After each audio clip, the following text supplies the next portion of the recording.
السلام علیکم ویورز۔ انسان جب سچے دل سے تکلیف میں اللہ کو پکارتا ہے تو اللہ بڑے پیار سے اپنے بندے کی سنتا ہے۔ جب وہ اللہ کو اپنے دل کا حال سناتا ہے اور اس سے مدد طلب کرتا ہے تو اللہ بھی اس کی تکلیفوں کو جڑ سے ختم کر دیتا ہے، کیونکہ اللہ کبھی اپنے بندوں کو تکلیف میں نہیں دیکھ سکتا۔ لا حاصل تمہارے لیے ہے، اللہ کے لیے تو نہیں۔ تمہارے لبوں پہ دعا اس کی رضا کی دلیل ہے، تمہارا مقدر دعاؤں کا پابند ہے۔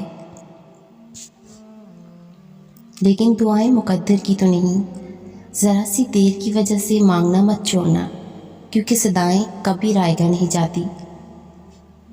تم دیکھنا وہ کون کہے گا اور تمہارے سارے غم بھر جائیں گے، تمہیں تمہاری چاہت عطا کر دی جائے گی۔ تم بس اللہ سے دعا مانگتے رہو۔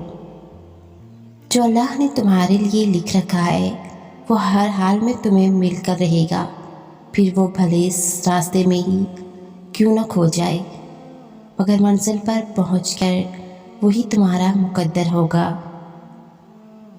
یقیناً اللہ نے تمہاری دعا قبول فرما لی ہے، اس لیے تو ابھی تک تمہارا دل نہیں تھک رہا اس کے انتظار میں۔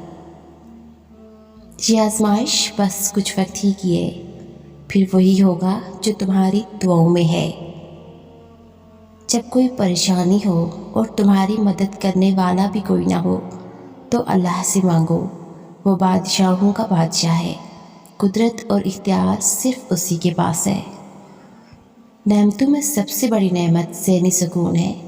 ان لوگوں سے ہمیشہ دور رہیں جو آپ کے ذہنی سکون کو تباہ کر دیتے ہیں۔